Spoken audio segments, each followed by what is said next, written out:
ইতিমধ্যেই সারা বাংলাদেশে আপনাদের 1 বছর অতিক্রান্তর পর বিভিন্ন অভিযোগ দাবি দাওয়া নিয়ে সড়ক অবরোধ করছেন।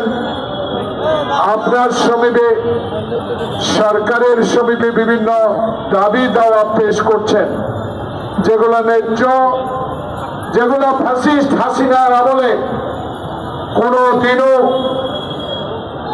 এই দাবিগুলো আদায় করতে পারেন নাই।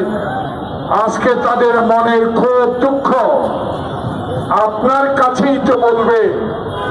আপনিই তো 18 কোটি মানুষের যে দায়িত্ব গ্রহণ করেছেন, সেই দায়িত্ব পালনকালে আপনাকেই তো কষ্ট দিবে, অন্য কাউকে নয়। কারণ 16টি বছর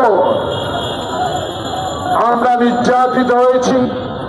16টি বছর পার্শ্ববর্তী একটি দেশ ভারত কর্তৃক নিয়ন্ত্রিত হাসিনা সরকার বাংলাদেশের সকল সম্পদ লুট করে, বাংলাদেশের ইতিহাসকে বিলুপ্ত করে, বাংলাদেশের সংস্কৃতিকে ধ্বংস করে, বাংলাদেশের সেই সংবিধানকে তছনছ করে দিয়ে তার পিতা যখন একদলীয় শাসন ব্যবস্থা কায়েম করেছিলেন, বাংলাদেশের মানুষ 1971 সালে যুদ্ধ করে যে দেশ স্বাধীন করেছিল, সেই দেশের মানুষের প্রতি আপনার পিতা শেখ মুজিব, আপনার দল আওয়ামী লীগ যেভাবে পার্শ্ববর্তী দেশের ভারতের কাছে নথি স্বীকার করে বাংলাদেশের অস্তিত্বকে বিলীন করে দেওয়ার অপচেষ্টা আপনি লিপ্ত ছিলেন।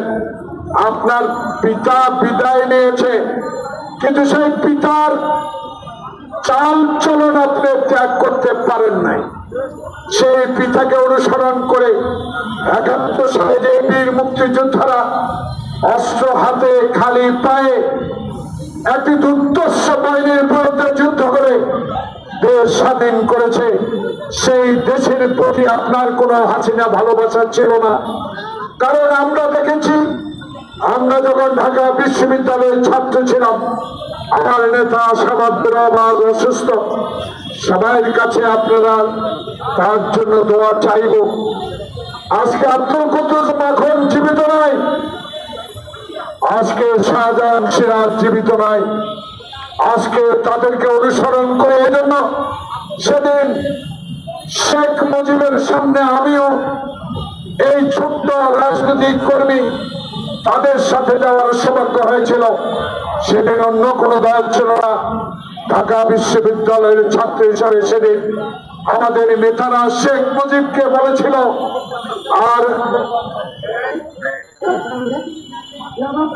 আর রক্তক্ষরণ নয়, বাংলাদেশের মানুষ 47 সালের পর থেকে আজকে নির্যাতিত, নিয়ে যাচ্ছে। পূর্ব পাকিস্তানের মানুষের প্রতি পশ্চিমাদের কোনো ভালোবাসা ছিল না। এখনই সময়, আসুন আমরা এই পাকিস্তানকে বাংলাদেশ নামে স্বাধীন ঘোষণা করি।